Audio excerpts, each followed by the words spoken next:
நாம் நிர்ணயிக்க முடியுமா? Is it completely worthless? ஒரு காலம் அப்படி செய்யவே முடியாது. No, is it worthless that he is giving it free to us? அப்படி அவர் இலவசமாய் நமக்கு கொடுப்பாரானால் அது வந்து அர்த்தம் இல்லை.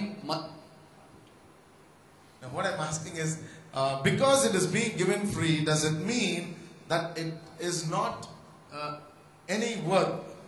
அவர் நமக்கு சும்மா கொடுக்கிறாருன்றதுக்காக அது ரொம்ப சீப்புன்னு நினைச்சிடக்கூடாது. அது ஒன்றும் கிடையாதுன்னு சொல்ல முடியாது. Hallelujah. You understand me? இப்ப விளங்குதா? Okay. See, this peace which Jesus Christ is promising us has a price tag on it. இயேசு கிறிஸ்து கொடுக்கிற சமாதானத்தில் அதை குறித்து ஒரு விலை மதிப்பு இருக்கிறது. It has a price. அதற்கு ஒரு விலை கிரயம் உண்டு. And we'll see what price it has. அது என்ன என்பதையும் நாம் பார்க்க போகிறோம். Will one of you please read Isaiah 53:4 and 5? ஏசாயா தீர்க்கதரிசியின் புஸ்தகம் 53ஆம் அதிகாரத்தில் 4, 5 ஆகிய வசனங்களை யாராகிலும் ஒருவர் வாசிக்க கேட்போமா?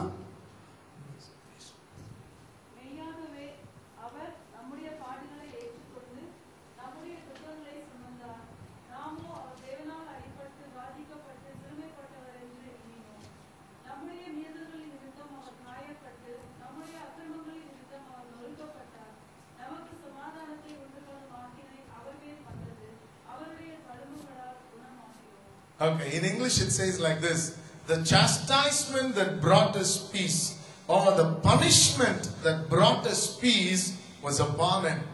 நம்முடைய சமாதானத்துக்கான அந்த தண்டனை அல்லது நாம் சமாதானத்தை பெற வேண்டும் என்றால் அதற்கு ஒரு கிரயம் அங்கு கொடுக்கப்பட்டதாம். See, let me put it this way. அதை நான் உங்களுக்கு விளங்குற மாதிரி சொல்றேன் பாருங்க. Suppose we walk into a showroom. ஒரு ஷோரூமுக்கு உள்ள போகிறோம். And you see a beautiful saree. ஒரு அழகான புடவையை இங்கே பார்க்கிறோம். It's all studded with the latest, chamiki and stones and all that. இந்த அவர் சொல்ற மாதிரி அப்படிப்பட்ட ஒரு புடவை எங்க இருக்கிறது வைத்துக் கொள்கிறேன். I'm surprised how you're not familiar with these terms. He's a married man. Anyway, so you see such a sari, or why not even a shirt like that? The shirt எடுத்துங்களேன். இதே மாதிரி அந்த மாதிரி shirt. And you go inquire that price. கிட்ட போனீங்கன்னா முதல் ஷர்ட்டையும் பார்ப்பீங்க, விலை எவ்வளவுன்னு பார்ப்பீங்க. Even the sari.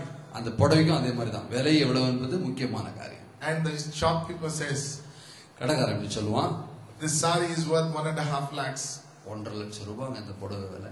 This shirt is 75,000 rupees. இந்த ஷர்ட் விலை 75,000 ரூபாய். And what will we do?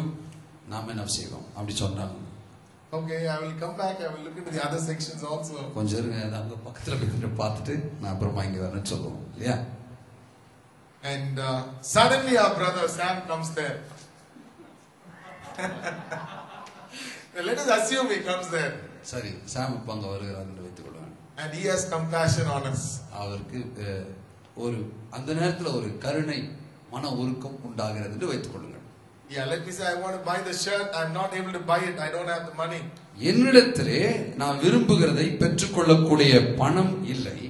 But my friend has compassion on me. ஆனால் என்னுடைய நண்பருக்கு என் மேலே ஒரு கருணை உள்ளம், மன உருக்கம் இருக்கிறது. So he sees that I like that shirt. என்னுடைய நண்பர் அதை விரும்புகிறார் என்பதை இன்னொரு நண்பர் காண்கிறார். So he says, don't worry, I will buy it for you. சரிப்பா, கவலைப்படாத, நான் வாங்குறேன் உனக்காக. So he gave that 50,000 or 75,000 and buys it for me. அந்த பணத்தை இந்த சகோதரன் அவருடைய பணத்தை கொடுத்து வாங்கி கொடுக்கிறார். அப்படிதான் இது. And he says, you keep it free. நான் அதை காசு கொடுத்து வாங்கி இருக்கிறேன், ஆனா இதை நீ ஃப்ரீயா வச்சுக்கோ அப்படின்னு கொடுத்து விடுகிறேன். Hallelujah. Hallelujah. The shirt was given to me free, but definitely it had a price. எனக்கு அந்த உடை, ஆடை இலவசமாய் கொடுக்கப்பட்டாலும் அதை எனக்கு கொடுத்தவர் அதை வாங்குறதுக்கு ஒரு காசு கொடுத்து தான் வாங்கி இருக்கிறார். In the same way, இதே போலதான் the peace that we enjoy, நாம் அனுபவிக்கிற இந்த சமாதானமானது was given to us free. நமக்கு இலவசமாய் கொடுக்கப்பட்டிருப்பினும், but it had a price. அது ஒரு விலை கிரயத்தினால் வாங்கப்பட்டது, which we could not have paid. அதை நாம் செலுத்தி வாங்க முடியாது, அல்லது நம்மால் கொடுக்க இயலாத, வாங்க இயலாத ஒன்றை